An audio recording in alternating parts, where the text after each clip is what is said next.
Excuse me, sorry. So, yeah, let me just switch over to the reading portion here, and you guys can see some of the text. I hope it shows up okay. I don't know how big it's going to be. Um,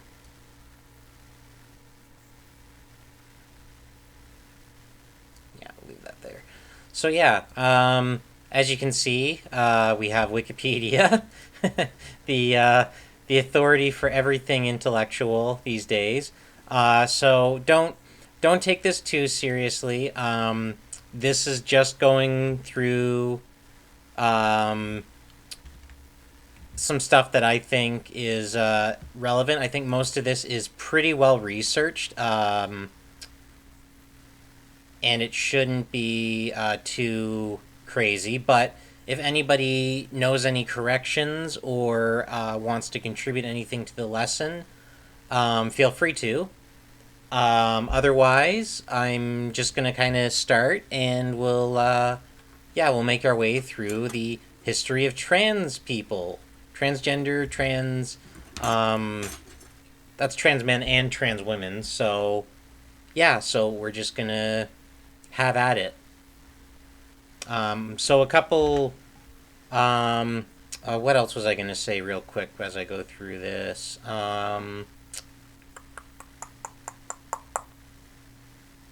Oh, maybe it'll come to me. Okay, but anyways, here we go. So, transgender history. So, transgender history begins with transgender people, in the broadest sense, including non binary and third gender individuals, in cultures worldwide since ancient times. So, one of the things I want to really stress about trans people, and the message which, should get out there if people aren't aware, is that being trans is not a new thing. Being trans has been around since some of the earliest recorded human history. And going through this, you're going to see tons of examples of trans identities throughout history. So, as this history is prior to the coining of the modern term transgender, opinions of how to categorize these people and identities can vary. And that's a good point to make because we can see it through a modern lens and we might sometimes transpose certain values or certain beliefs that might not be accurate to that person. So, to a certain point, if people live, unless we're really certain through that person's own testament that they confessed to having, some trans nature or some alternative gender, then we have to assume that uh, they aren't necessarily, but we can make conclusions about them being trans related or trans people. You'll see what I mean as we go through this because there's certain examples of things that would be hard to classify in our modern times, but you can see how they diverge from the past and how their gender norms may have worked. So, um, where were we here? So yeah, this history is also begins prior to the mid 20th century usage of gender in American psychology. And again, this is where people will kind of get into how gender is quote unquote a construct because the notions of gender identity and gender role are sort of observations, but they may not, in all cases, totally define aspects of what gender is, in my opinion. So, Sumerian and Akkadian texts from 4,500 years ago document transgender and transvestite priests known as Gala. I think is how would you pronounce that? Gala. We'll go with that for now. I'm not going to worry too much about pronunciation. Well, a little bit. But, a grave of possibly transgender people in Europe has been identified from about the same time ago, so about 4,500 years ago, and likely depictions occur in art around the Mediterranean from 9,000 to 3,700 years ago. In ancient Greece, Phrygia, and Rome, there were galley priests that some scholars believe to have been trans women, and records of women who passed as men in order to vote, fight, or study during times when these things were forbidden for women. The Roman Emperor Elagabalus preferred to be called a lady rather than a lord, and sought sex reassignment surgery, according to contemporary historian Castius Dio. And in the modern day, he's been seen as an early trans figure.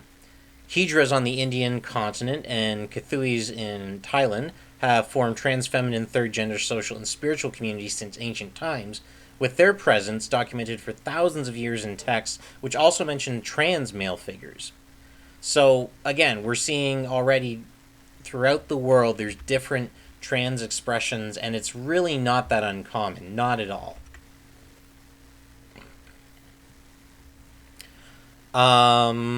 Let's see, where are we here? Religious iconography in these cultures. Religious iconography in these cultures include depictions of androgynous figures with bodies that are male on one side and female on the other, like Ardhanarish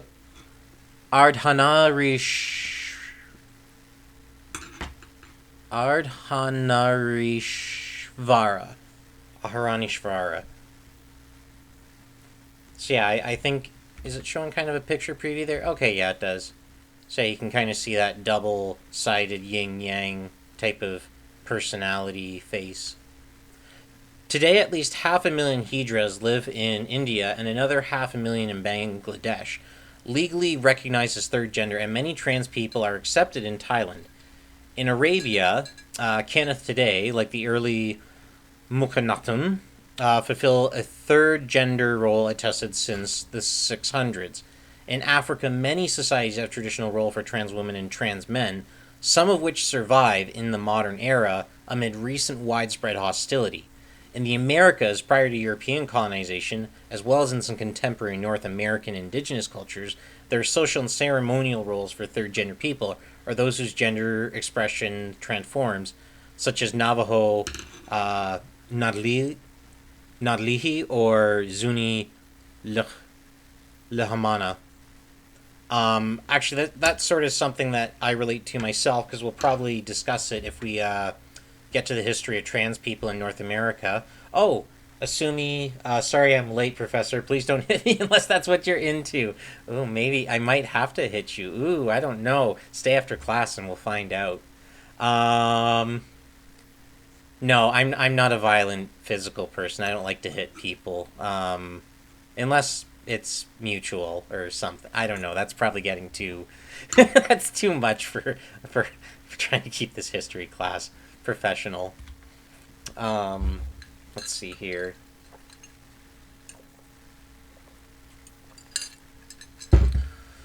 Oh right, transgen. I was gonna say. I consider myself two-spirit, and that's something I found out in a lot of indigenous communities. Means that you are both. You sort of have the spirit of both a man and a woman inside of you. So it's not as much about maybe your physical nature so much as knowing that there's a certain way of being within you, which is why it expresses itself in both ways and how you can be comfortable in both ways. But, everybody's got to find their own path. Everybody's got to figure out what works for them. So I'm just kind of saying, maybe maybe other people see themselves this way, or maybe people can relate to it. Just there's nothing weird about being yourself, and I think being yourself doesn't just mean doing whatever you want. It means trying to actually understand who you are as a person and trying to be the best version of that you can. In the Middle Ages, accounts around Europe document trans man, well, Kalonimus ben Kalonimus's lament for being born a man instead of a woman has been seen as an early account of gender dysphoria. Eleanor Reichner, a male-bodied Briton, attested in 1394, while living and doing sex work as a woman, has been seen... Oh, arrested, sorry, not attested. Arrested in 1394, has been seen as a trans woman. In the Balkans since the 1400s, female-assigned people have transitioned to live as women called sworn virgins. Most of these just list examples that we're going to see below here in a second anyways, as I go through every continent and that sort of thing. So if we get repetition, I might skip over it. But yeah, we're going to go through this and see what there is in here. Just skimming this, seeing if there's anything I should mention before. So yeah, tomorrow is actually Trans Day of Remembrance, so I'm doing this just totally on my own, just to make a video about trans stuff, because I think this is important, and I think showing the history of it, we'll be able to see that this is something that people have had for long, long times, and it's sort of weird, at least to me, that suddenly it's gone and it's controversial now when it really shouldn't be. Well, I don't know if that's giving too much of an opinion, but you know, you're here for trans history. I think most people are probably on about the same page of knowing that trans rights are human rights and all that good stuff. So, we're going to start with Africa. So, in ancient Egypt had third gender categories, including for eunuchs. In The Tale of Two Brothers from 32,000 years ago, or 3,200 years ago, Bada removes his penis and tells his wife, "I am a woman just like you." One modern scholar calls him temporarily before his body is restored transgender. Mut, Sekhmet, and other goddesses are sometimes represented androgynously with erect penises, and Anat wears clothes of both men and women. So ancient Egypt clearly had this idea that, and this is something you'll probably see in a lot of early trans communities, that being transgender was sort of mystical. It was something that made you actually more divine in a lot of cases, and a lot of people respected it. And to me, it brings up this interesting point of showing that people didn't voluntarily become transgender because it was beneficial in society. Because in these societies where transgender people were held as being kind of elite in a sense, you didn't see this massive wave of people benefiting from it. You saw people who mostly actually were in that role, performing that role. Now we're at North Africa. So this is geographically, this is moving more towards like Morocco and Tunisia and places like that. So trans people face stigma. They're not able to change gender markers or access hormone therapy or reassignment surgery in Morocco. But in 2018, some founded a group to oppose discrimination. In Algeria, trans people mostly live in the shadows or seek refuge in France. In 2013, the first LGBT magazine in the country, El Shad, launched and profiled several. I'm guessing that's a typo. It's probably supposed to say profiled several trans people. In Tunisia, trans people have been arrested, jailed, and tortured. Some seek asylum in Greece. So we're transitioning here. This is kind of going from the past to the very modern day. But again, this is part of the history. This is modern history being written. And compared to ancient Egypt, Egypt today is also hostile to transgender people who are subject to arrest. And again, it's crazy to me because you can see examples of how this is part of ancient Egyptian culture, but Egyptians don't seem to want to participate in that particular part of it for some reason. The Nuba peoples of Sudan, including the Atoro Nuba, Niama, Tira, Krongo, and Masakin, have traditional roles for male-assigned people who dress and live as women and may marry men, and have been seen as transgender roles. So here we're seeing something a lot more positive. And this is something I've noticed a little bit that can happen in different parts of the world, but you tend to see a lot of groups that still have traditional tribal traditions or ways of life or things like that. A lot of them seem to have these transgender, third gender, different role options that seem to have gone away when society's progressed away from that. So I wonder if there's something to maybe pick apart in that someday by someone a lot smarter than me. However, trans people face discrimination in the modern Sudanese state, and cross-dressing is illegal, which is just strange to me. I don't get how you can make it illegal to just wear clothing. It's ridiculous.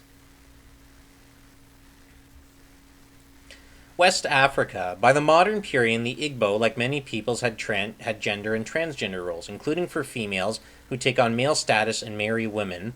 a practice which also exists amongst the Dahomey Fon of Benin, and have been viewed through both transgender and homosexual lenses.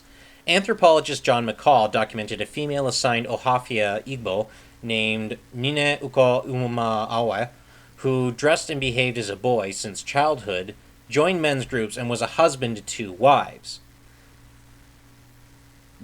Wow, like, that's hashtag life goals. In 1991, Awa stated, "By creation I was meant to be a man, but as it happened when coming into this world, I came with a woman's body. That is why I dressed as a man." However, trans people in Nigeria face harassment and violence. In modern Ghana state, trans people face violence. Unfortunately, similar story there. Senegal is also not a great country for trans people. Sierra Leone.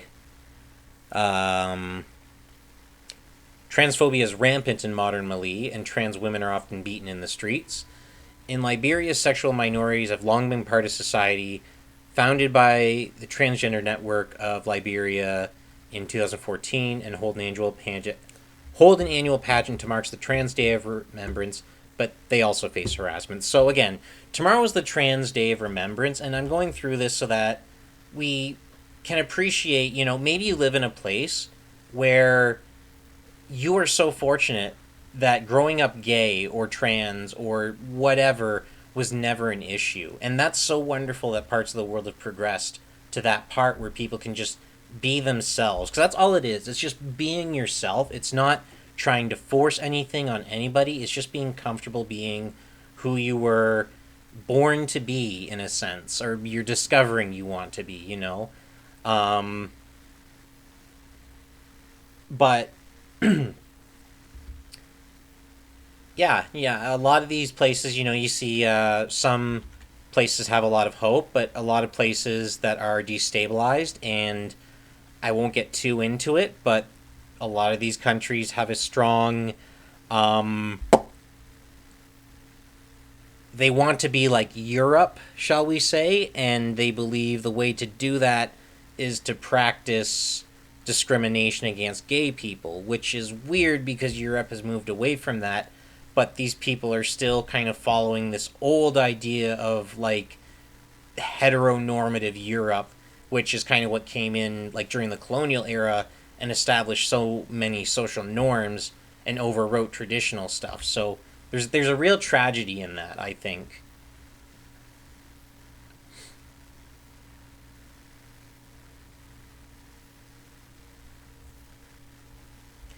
In the Ivory Coast, trans women, especially sex workers, face harassment and violence, especially since the 2011 elections. Since 2009, there's been an annual drag pageant, but it focuses more on gay men than trans women or transvestites. In modern Benin, one trans woman was supported by her mother and the French in organizing other trans Beninese, but abused by other relatives, threatened by police, and forced to flee abroad. So, yeah, unfortunately there's a lot of these cases, and all we can do is, I think one thing we can do is lead as an example by being a country that is exemplary of trans rights. People will see that and want to follow that. The other thing, I think, is that these countries are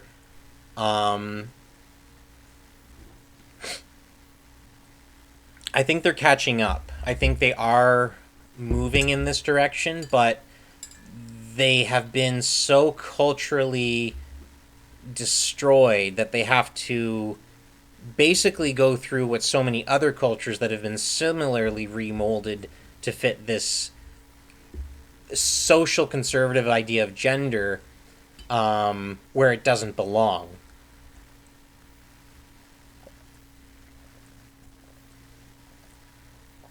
Because as we can see, even if they make it illegal, people are still expressing themselves. They can't stop people from being themselves.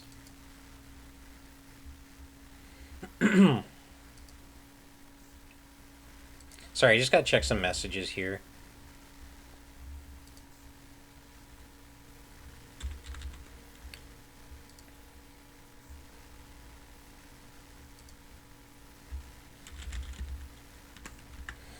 Okay, so Central Africa. In Cameroon, trans people face violence and discrimination in accessing healthcare, work, education, and housing, and trans women have been attacked and jailed. Trans people in the Democratic Republic of Congo today also face harassment. Trans and gay people in Rwanda live more openly and face less violence than in neighboring states, but face some stigma. That's a really good sign of hope for me, because if you know anything about the history of Rwanda, you might know about Hotel Rwanda and the Tutsi.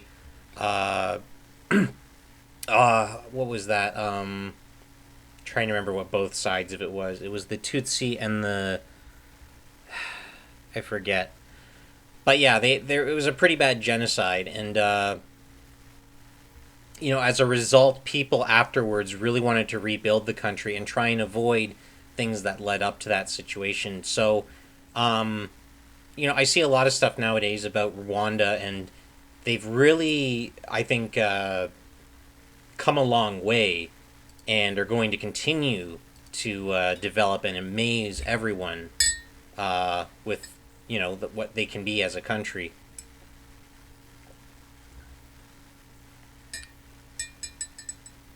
East Africa. Among Swahili-speaking people of Kenya... Oh, I got a subscription, or a follow from Service Quest. Service Quest. Thank you, Service Quest. Oh, hey, Panzer. Thank you for tuning in. Hope I can entertain you. Oh, and Asumi Mitsuki, thank you also for the follow. I wonder if I should move that down to here. Excuse me. Okay. Among the Swahili-speaking people of Kenya, male-assigned Mashoga may take feminine names, marry men, and do womanly household work, while Mabasha marry women. Among some other Kenyan people, male-assigned priests called Mugawe, among the Meru and Kikuyu, dress and style their hair like women and may marry men, and have been compared to trans women. So, thumbs up to you, Kenya. Not only do you make good coffee, but you make good trans rights, too. Among the newer people in what is today South Sudan and Ethiopia, female-assigned people who have been born no children may adopt a male status, marry a woman, and be regarded as the father of any children they bear, a practice which is viewed as transgender or homosexual. The new era are also reported to have a male-to-female role. The Malay people of Ethiopia also have a traditional role for male-assigned Ashtime, who take on feminine roles. Traditionally, they serve as sexual partners for the king on days he was ritually barred from sex with women. I'm sorry. I shouldn't laugh, but I just love how it's like...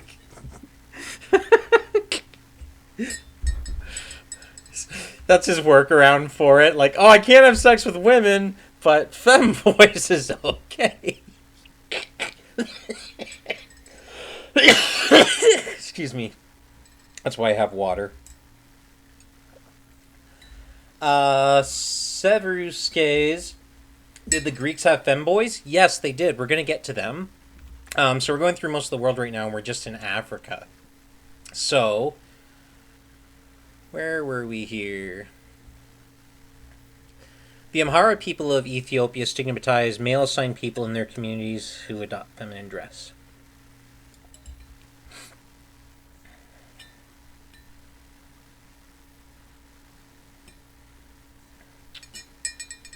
In Uganda today, transphobia and homophobia is increasing, introduced in the 1800s and 1900s by Christian missionaries, and stoked in the 2000s by conservative evangelicals.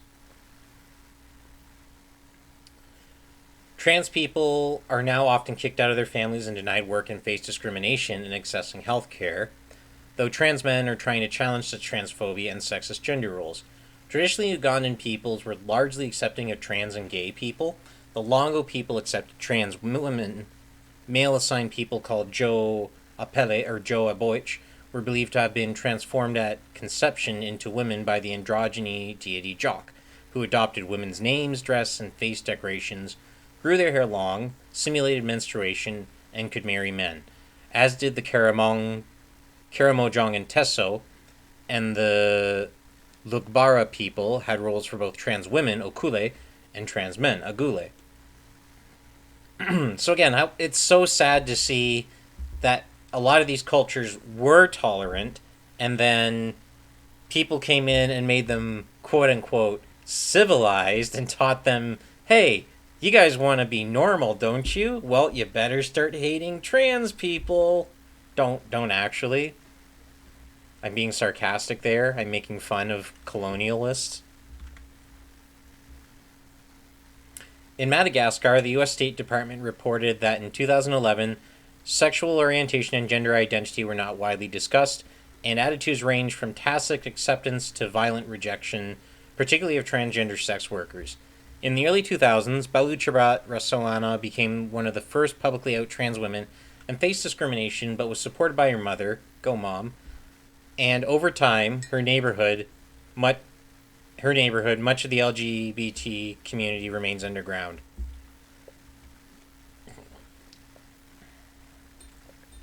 So now we come to Southern Africa. So we've been through, we did Egypt, North Africa, West Africa, Central Africa, East Africa.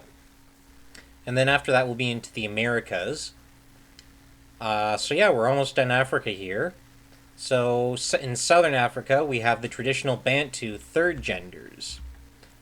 So various Bantu people in Southern Africa, including the Zulu, Basotho, Mapondo, and Tsonga, have a tradition of young men, Inko Tishane in Zulu, Bokonchana in Sesotho, and Tinkonkana in Mapondo, and Nikonitsathana in Tsonga, called boy wives in English. So there we go, boy wives. That sounded pretty close to femboy to me. I think we have a confirmation from the Bantu people that maybe there's some good traditions of femboys in South Africa. Boy wives in English who married or had intercrural thigh sex. Okay, a thigh job. Okay, so we learned a new word today, intercrural.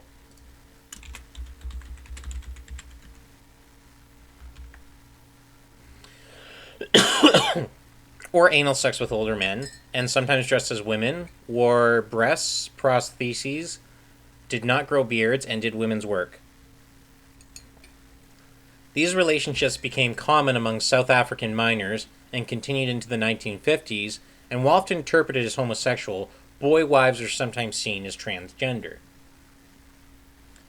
Botswana. In 2 cases in 2017, Botswana High Court ruled trans men and trans women have the right to have their gender identity recognized by the government and to change gender markers.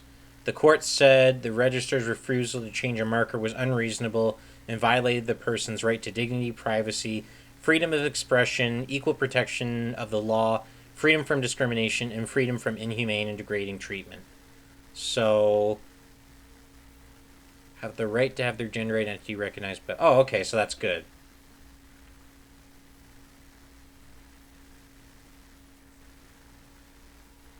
South Africa.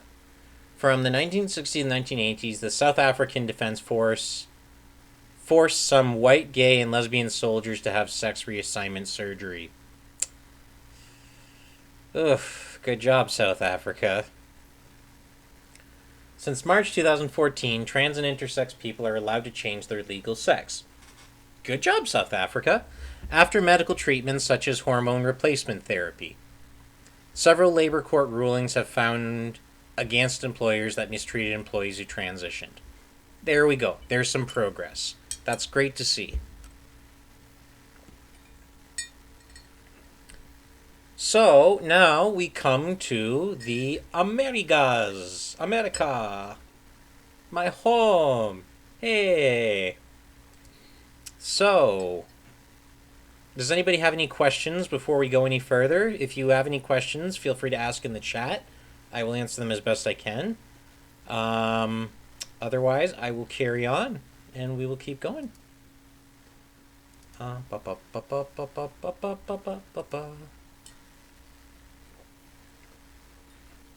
are we? Here we go. So, prior to Western contact, some Native American tribes had third gender roles, like the Dene, Navajo, Nadlihi, and the Zuni, is that an I? Oh. Lamana. European anthropologists usually refer to these people as Berdaches, which indigenous people have always considered an offensive slur. In 1990, some indigenous North Americans, largely in academia, adopted the Pan-Indian neologism Two-Spirit as an attempt to organize intertribally. Though acceptance of this term in traditional Native communities, which already have their own terms for such people, has been limited, it has been generally met with more acceptance than the slur it replaced. One of the first excuse me. One of the first European accounts of Iroquois practices of gender was made by missionary Joseph Francois Lafitteau, who spent 6 years among the Iroquois starting in 1711 and absorbed women with manly courage who prided themselves upon the profession of warrior and seemed to become men alone, and people he called men cowardly enough to live as women. Hi-oh! That's me. Sort of. There is archaeological evidence that trans or third-gendered individuals existed in California 2,500 years ago at rates comparable to those at which they exist among indigenous peoples there in the modern era. And archaeological and ethnographic evidence suggests third-gender categories may be of greater antiquity in North America overall. Barbara Voss suggests that they may go back to the first migration period of people from Eastern Asia and Siberia over 10,000 years ago. Okay, so now we come to Canada, my country. Oh boy, I apologize in advance. I just realized that's a Canadian stereotype. Let's see. So as we said before, during the colonial period, a European system of beliefs and values was imposed on the First Nations and enforced amongst the colonists. In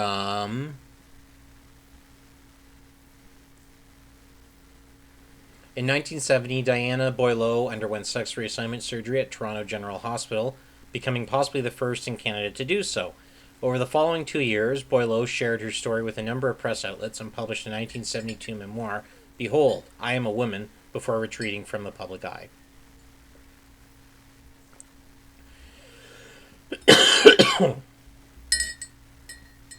In 2002, sexual orientation and gender identity were included in the Northwest Territories Human Rights Act. In June 2012, gender identity and expression were added to the Ontario Human Rights Code, and gender identity was added to the Manitoba Human Rights Code.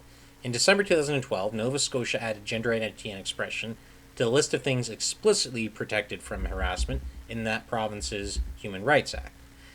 In May 2012, after a legal battle to reserve her disqualification for not being a naturally born female, quote-unquote, Vancouver resident Jenna Talakova became the first trans woman to compete in a Miss Universe pageant and was one of the 4 contestants to win Miss Congeniality. In March 2013, the House of Commons passed Bill C-279 to officially extend human rights protection to trans people in Canada.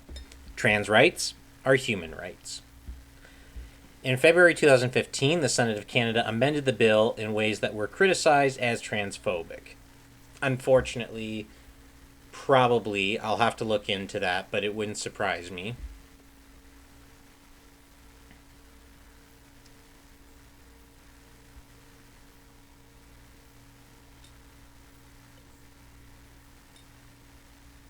Since August 2017, Canadians can indicate that they are neither male nor female on their passports using an X marker.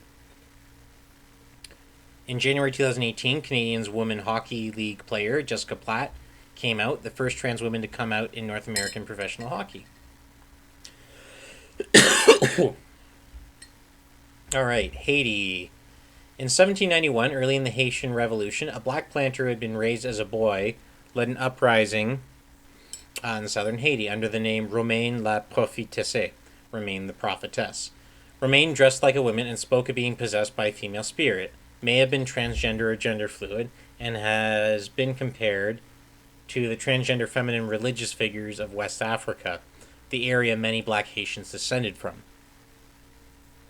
Mary Grace Albanese and Horia Bentuhami list Romaine among the women who have led the Haitian Revolution, while Terry Ray argues calling Romaine transgender could be anachronistic.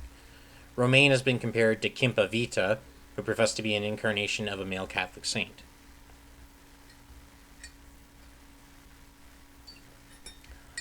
In the modern era, discrimination and violence against transgender people is common in Haitian society, though many LGBT people find it easier to be open about their gender within the Voodoo subculture, in which it is believed, for example, that people may be possessed by divinities of the opposite sex. Haiti's criminal code prohibits vagrancy, with a specific mention of transvestites. Ooh, I didn't think I'd be worn out so fast. My throat is starting to hurt already. Hum.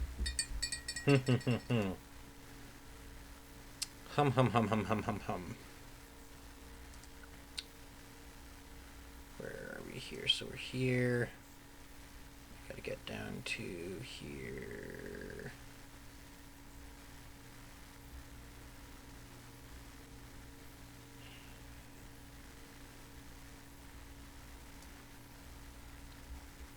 Okay, so Haiti, Mexico. In several pre-Columbian communities across Mexico, anthropologists and colonial accounts documented acceptance of third gender categories. Transvestitism was an accepted practice in the native cultures of Central and South America, including among the Aztecs and Mayans, as reflected in their mythologies. Spanish colonizers were hostile to it. Oh boy, those Spanish Inquisitions, let me tell you, they really know how to twist your balls. Not in a good way.